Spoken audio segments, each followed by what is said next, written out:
चलो अब हम बात करेंगे रेस्पिरेटरी सिस्टम के डिसऑर्डर्स की। लास्ट पॉइंट जो बचा हुआ है, क्लियर? डिसऑर्डर्स। डिसऑर्डर्स में सबसे पहला डिसऑर्डर जो आता है जिसे हम डिस्कस करते हैं वो है अस्थमा। अस्थमा, क्लियर है? इसे हम लोग पल्मोनरी अस्थमा बोलते हैं, मोर करेक्ट अगर मैं कहूं तो पल्मोनरी अस्थमा। होता क्या है अभी पल्मोनरी अस्थमा में, किस तरह का डिसऑर्डर है? तो देखो ये एक एलर्जिक डिसऑर्डर है, क्लियर है? एलर्जिक डिसऑर्डर है।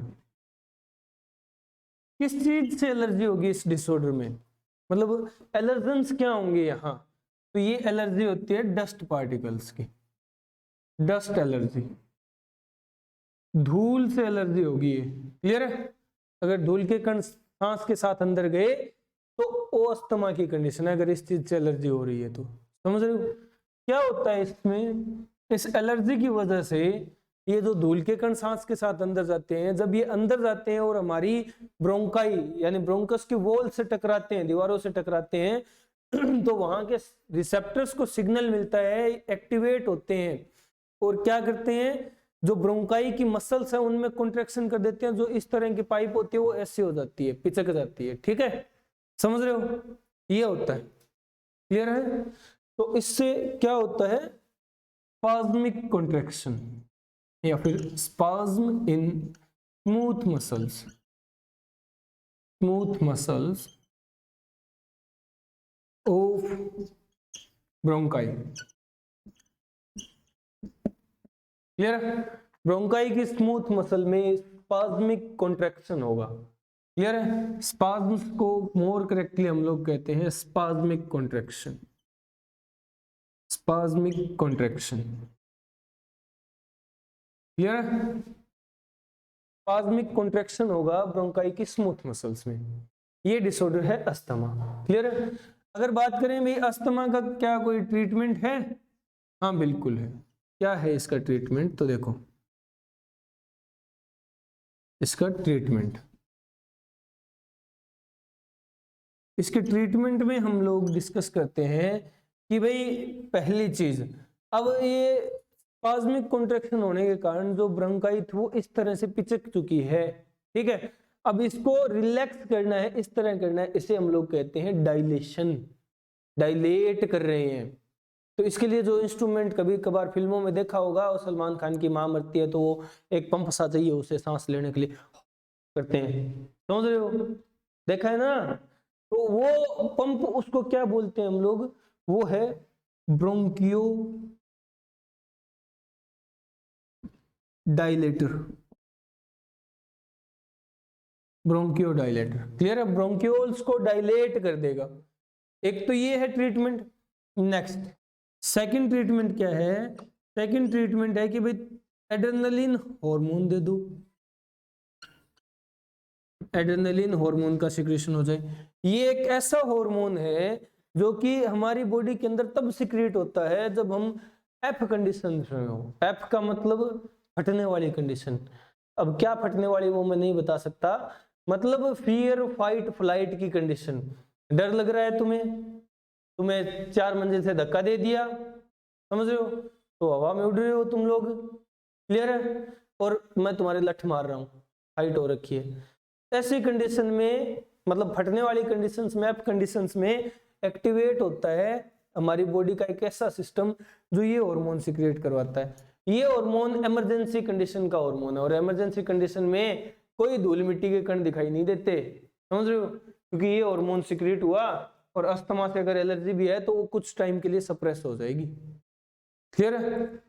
जब तक मैं लठ मार रहा हूं फॉर एग्जाम्पल, तब तक के लिए, क्लियर है? तो ये है अस्थमा, पल्मोनरी अस्थमा, पहला डिसऑर्डर है। निपटाओ, हो गया? चलो अब सेकंड, नेक्स्ट डिसऑर्डर क्या है? तो देखो नेक्स्ट डिसऑर्डर में क्या होगा कि भाई सेकंड डिसऑर्डर है एम्फाइसेमा। एम्फाइसेमा, एम्फाइसेमा किस तरह का डिसऑर्डर है? तो ये डिसऑर्डर मेनली होता है caused due to smoking. Smoking के कारण होता है, मतलब धूम्रपान से होता है। अब स्मोकिंग में तो बीड़ी सिगरेट सब आता है, तो किसकी वजह से? Mainly cigarette smoking. क्लियर है? Mainly cigarette smoking, cigarette smoking. Clear है? सिगरेट पीने से हो जाती है भाई बीमारी। कौन सी बीमारी होती है? इसीलिए तो कहते हैं स्मोकिंग किल्स, धूम्रपान जानलेवा है। समझ रहे हो? नहीं करना चाहिए। क्यों नहीं करना चाहिए पता चल जाएगा। उसकी वजह से एम्फाइसेमा होता है, और एम्फाइसेमा में क्या होता है? एम्फाइसेमा में जो वॉल्स हैं एल्वियोलाई की, वॉल्स ऑफ एल्वियोलाई, एल्वियोलाई जो स्ट्रक्चरल फंक्शनल यूनिट है लंग्स की, उनकी जो वॉल्स है जहां एक्सचेंज होता है गैसेस का, वो क्या हो जाएंगी? और डैमेज्ड, वो डैमेज हो जाएंगी। क्लियर है? समझ रहे हो? और एल्वियोलाई की वॉल्स डैमेज होने से क्या होगा? रेस्पिरेटरी एरिया कम हो जाएगा, रेस्पिरेटरी एरिया जाएगा। क्लियर है? ये होता है एम्फाइसेमा। समझ रहे हो? अब एम्फाइसेमा का ट्रीटमेंट किस तरह से किया जा सकता है? तो इसका ट्रीटमेंट के लिए हम लोग एक ड्रग यूज करते हैं। एक ड्रग का मतलब वो नहीं सिस्टर्स गांजा हीरोइन चिट्टा, नहीं। ड्रग का मतलब मेडिसिन होता है, पहले भी अपन बात कर चुके हैं। तो वो मेडिसिन, वो ड्रग्स कौन से होंगे? तो वो एक ड्रग होता है alpha 1 trypsin. Alpha 1 trypsin drug use होता है एम्फाइसेमा की ट्रीटमेंट के लिए। क्लियर है? समझ रहे हो? ये एम्फाइसेमा मेनली सिगरेट स्मोकिंग के कारण होता है। क्लियर है? और जिसमें एल्वियोलाई की वॉल्स डैमेज हो जाए। ये निपटाओ।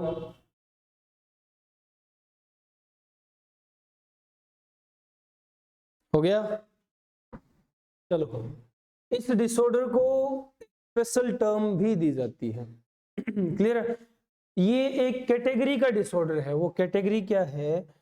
वो कैटेगरी है सीओपीडी, यानी ये सीओपीडी डिसऑर्डर है। इस कैटेगरी का एक डिसऑर्डर है ये सीओपीडी। क्या होता है? सीओपीडी है chronic obstructive pulmonary disease. Chronic obstructive pulmonary disease. Chronic मतलब लंबे टाइम तक चलने वाली, ऑब्स्ट्रक्टिव मतलब ऑब्स्ट्रक्शंस हैं, यहाँ रुकावटें हैं। पल्मोनरी मतलब किस चीज में रुकावटें हैं? लंग्स की फंक्शनिंग में। डिजीज सीओपीडी है ये एक टाइप की। ठीक है? It is a type of COPD. Emphysema is a type of COPD. Clear है? चलो, ये है नेक्स्ट डिसऑर्डर अगर अपन डिस्कस करें तो क्या है? देखो,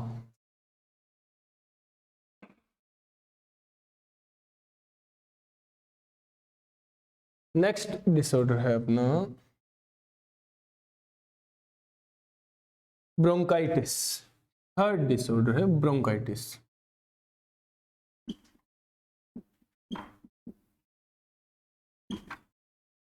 ब्रोंकाइटिस क्या होता है? तो जहां इटिस लिखा दिख जाए उसका मतलब है इन्फ्लेमेशन। इन्फ्लेमेशन इन्फ्लेमेशन कोई एक डिसऑर्डर नहीं है, कोई एक सिम्टम नहीं है, ये ग्रुप ऑफ सिम्टम्स है। इन्फ्लेमेशन में क्या आता है? इन्फ्लेमेशन में रेडनेस हो जाती है, स्वेलिंग है। क्लियर है?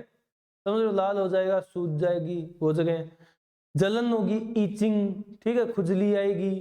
तो ये सारे सिम्टम्स इन्फ्लेमेशन कहलाते हैं एक साथ। इन्फ्लेमेशन किस चीज की? नाम क्या है? ब्रोंकाई। ठीक है? ब्रोंकाई मतलब ब्रोंक्यूल्स में और ब्रोंकस में। इन्फ्लेमेशन ऑफ ब्रोंकाई, ब्रोंकाई में इन्फ्लेमेशन, ये ब्रोंकाइटिस है। फिर next fourth लैरेंजाइटिस।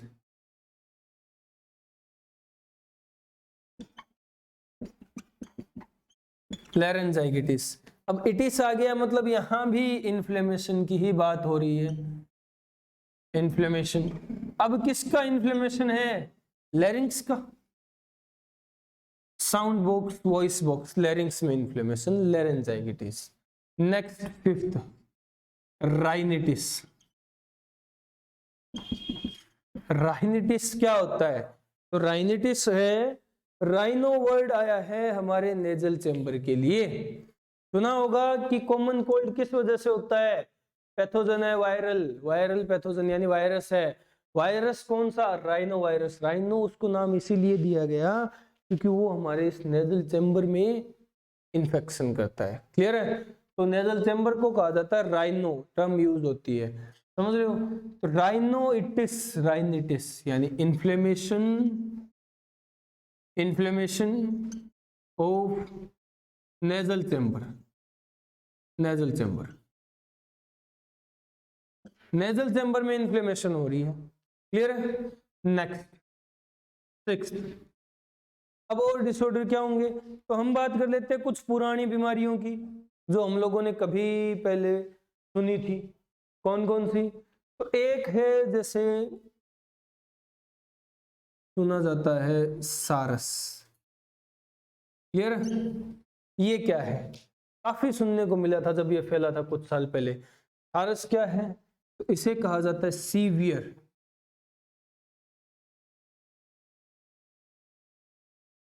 Acute respiratory syndrome, severe acute respiratory syndrome. Clear है? यानी रेस्पिरेटरी सिस्टम का डिसऑर्डर है, एक्यूट है, बहुत कम टाइम के लिए, मतलब टाइम नहीं देता ही हमें, जल्दी सल्टा देता है। सीवियर मतलब खतरनाक, फैटल, जानलेवा है। किस वजह से होता है? तो इसका कॉजेटिव एजेंट, पॉजिटिव एजेंट कौन है ये याद रखना है। ये हमारा जाना पहचाना है, अभी अभी इसकी बातें चल रही है, कोरोना वायरस। कोरोना वायरस के कारण हुआ था सारस। कोरोना आज का नहीं है, इसके बाप दादा बहुत पहले से सारस कर रहे थे, ये मॉडिफाई होकर के आ गया। ठीक है?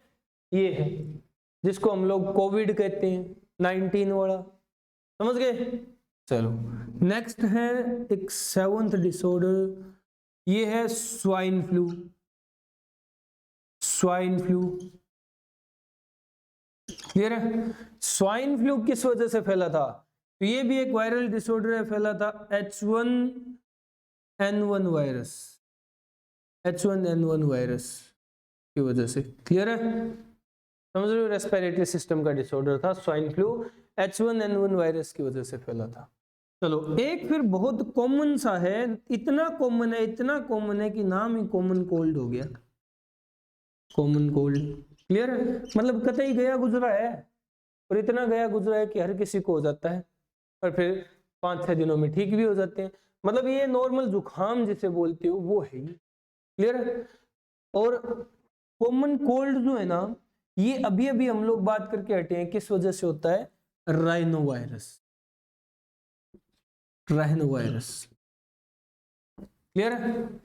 ये राइनो वायरस इसका पॉजिटिव एजेंट है। तो ये कुछ डिसऑर्डर्स हैं हमारे रेस्पिरेटरी सिस्टम के, निपटाओ इन्हें, फिर कुछ और डिसऑर्डर्स डिस्कस करते हैं। हो गया? चलो अब कुछ और डिसऑर्डर्स। तो अब हम बात करेंगे एक अलग कैटेगरी की, ये पॉजिटिव एजेंट्स वाले डिसऑर्डर्स हैं। अब हम पर्टिकुलर एक अलग कैटेगरी डिस्कस करेंगे डिसऑर्डर्स की, वो कौन सी है? तो वहां पॉजिटिव एजेंट कोई नहीं होगा, एक्चुअल में वो किसी एजेंट से नहीं, किसी रीजन से कॉज होते हैं, जिन्हें हम लोग कहते हैं ऑक्यूपेशनल डिसऑर्डर्स या डिजीज, ऑक्यूपेशनल डिजीज। क्लियर है? हमारे काम करने की वजह से, जहां हम काम करते हैं इस वजह से हमें कोई बीमारी हो जाए रेस्पिरेटरी सिस्टम से जुड़ी हुई, वो ऑक्यूपेशनल डिजीज है। क्लियर है? ये हमें जनरली देखने को मिलती है जनरली इन माइन वर्कर्स, खदानों में जो मजदूर काम करते हैं ना माइंस में, वो फिर चाहे किसी तरह की माइन हो, माइंस में जो वर्कर काम करते हैं खदानों में, उनके अंदर ज्यादातर देखने को मिली है हमें ये। क्लियर है? जैसे किस किस चीज की माइन, फॉर सपोज अपन बात करें सिलिका की माइन है तो वहां होगा सिलिकोसिस। क्लियर है? एस्बेस्टोस की माइन है तो एस्बेस्टोसिस। इस तरह से सिलिकोसिस किन के अंदर होगा और एस्बेस्टोसिस किसके अंदर होगा? तो सिलिकोसिस होगा in workers of silica mine, silica mine के वर्कर्स में, और एस्बेस्टोसिस होगा in workers of asbestos mine, asbestos mine. Clear है? तो भाई कैसा डिसऑर्डर होता है? एस्बेस्टोस के कारण भी हो जाता है और सिलिका के कारण भी हो जाता है और किसी के कारण भी हो सकता है। तो ये डिसऑर्डर किस तरह का है? देखो ये डिसऑर्डर थोड़ा सा स्पेशल है। क्या होता है भाई, इन ऑक्यूपेशनल डिसऑर्डर्स का यानी सिलिकोसिस एस्बेस्टोसिस का एक कॉमन सिम्टम है। ये तो हम लोगों ने जस्ट एक एग्जांपल के तौर पे किए हैं। सिम्टम देखो क्या होता है, इसका कॉमन सिम्टम क्या है या इसका मेन रीजन क्या है? इसका मेन रीजन है कि भाई माइन वर्कर्स अपने सांस के साथ बहुत सारे डस्ट पार्टिकल्स अंदर लेकर के जाते हैं। सिलिका की माइन में काम करने वालों के सिलिका पार्टिकल्स अंदर जाएंगे, एस्बेस्टोस की माइन में काम करने वालों के एस्बेस्टोस पार्टिकल्स अंदर जाएंगे। अब ये छोटे छोटे धूल के कण, मिट्टी के कण अगर अंदर चले गए और अंदर भी हमारे लंग्स तक पहुंच गए तो क्या होगा? लंग्स में ये कोज करेंगे इरिटेशन। अबे धूल मिट्टी का कण अगर हमारी जीभ के नीचे भी रह जाए तो इरिटेट नहीं होते हम उस वजह से? होते हैं ना। तो अंदर चला गया तो इरिटेशन तो करेगा, ठीक है, हमारी बॉडी इरिटेट होगी, लंग्स इरिटेट होंगे। इरिटेट होंगे तो क्या किया जाता है? देखो ये सेम मैकेनिज्म है जो कि मोती पर्ल बनता है ना, वैसा। अब समझो पर्ल कैसे बनता है। तो भाई सीप के अंदर एक छोटा सा धूल का कण या तो अपने आप चला जाए या फिर कोई डाल दे हम, अगर हमें मोती बनाना है तो क्या होगा? वो सीप उस पर नेक्रस लेयर, नेक्रस सब्सटेंस होता है जिसकी एक परत फिर परत फिर परत, परत दर परत, परत दर परत उस पर चढ़ाती जाएगी। और वो नेक्रस सब्सटेंस बहुत चमकीला कीमती होता है, तो वो हमें मिलता है। फिर हम उस सीप को फाड़ के वो निकाल लेते हैं पार्टिकल। अब उस पे नेक्रस लेयर चढ़ के वो एक मोती जैसी शेप ले चुका होगा और वही मोती होती है। समझ रहे हो? ऐसा ही यहां होगा। उस पार्टिकल की इरिटेशन को कम करने के लिए क्या किया जाएगा? भाई लंग्स में वो पार्टिकल चला गया, फोर्सपोज ये वो पार्टिकल है, ठीक है, ये चला गया। इस पार्टिकल की इरिटेशन कम करने के लिए लंग्स इस पर फाइबर सिक्रीट करेंगे। इस तरह से लंग्स इस पर सिक्रीट करेंगे फाइबर्स, फाइबर फॉर्मेशन करेंगे। क्लियर है? फाइबर्स फॉर्म करेंगे ताकि इसकी इरिटेशन ना हो। समझ रहे हो? अब लंग्स स्पंज है, स्पंज में तुम लोग धागे डाल रहे हो सुई से, तो स्पंज की क्या वो फ्लेक्सिबिलिटी, वो जो स्पंजी नेचर है वो रहेगा? नहीं रहेगा, स्पंज हार्ड हो जाएगा। तो यही लंग्स में होता है, जिस हिस्से में ऐसा हुआ वहां वो हिस्सा हार्ड हो गया, ठीक है, थोड़ा सा। और इस सिम्टम को हम लोग कहते हैं फाइबर फॉर्मेशन, फाइब्रोसिस। इन सब का यानी ऐसे दो एग्जांपल्स है, ऐसे ऑक्यूपेशनल डिसऑर्डर्स का कॉमन सिम्टम होता है fibrosis in lungs, fibrosis in lungs. Clear है? फाइब्रोसिस क्या होता है? तो फाइब्रोसिस होता है फाइबर फॉर्मेशन। क्लियर है? फाइबर फॉर्मेशन ये है। और फाइबर फॉर्मेशन के कारण क्या होता है? फाइबर फॉर्मेशन के कारण क्या होता है भाई? जो स्पंजी नेचर है वो कम हो जाता है, ठीक है। Spongy nature of lungs, spongy nature of lungs ये हो जाएगा कम। तो फिर भाई रेस्पिरेशन में यानी ब्रीदिंग में कंसिक्वेंसेस डेवलप होंगी, दिक्कतें आएंगी, और यही होता है ऑक्यूपेशनल डिसऑर्डर्स। क्लियर है? समझ गए क्या होता है यहाँ? अच्छी तरह समझ आया? ये ऑक्यूपेशनल डिसऑर्डर निपटाओ जल्दी।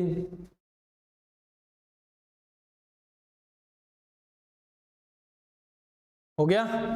चलो प्रीऑक्यूपेशनल डिसऑर्डर्स हैं। अब अपन बात करें तो यहाँ हमारे रेस्पिरेटरी सिस्टम के डिसऑर्डर्स कंप्लीट हो चुके हैं, ठीक है, और इसी के साथ रेस्पिरेटरी सिस्टम कंप्लीट हो चुका है।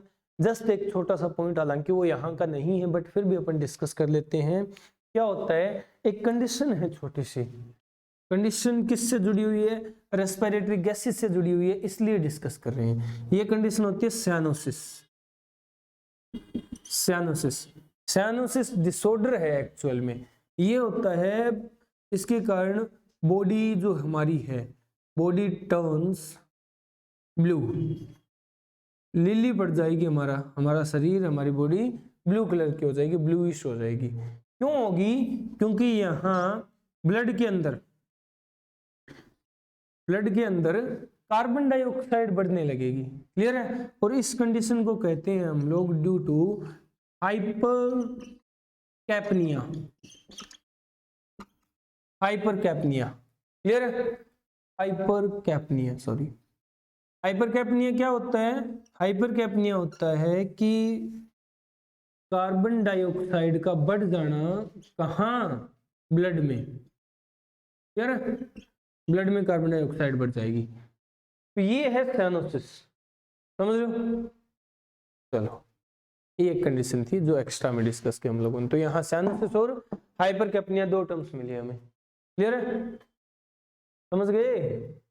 चलो, तो यहाँ रेस्पिरेटरी सिस्टम कंप्लीट होता है और अब हम नेक्स्ट चैप्टर स्टार्ट करेंगे नेक्स्ट लेक्चर में। क्लियर है।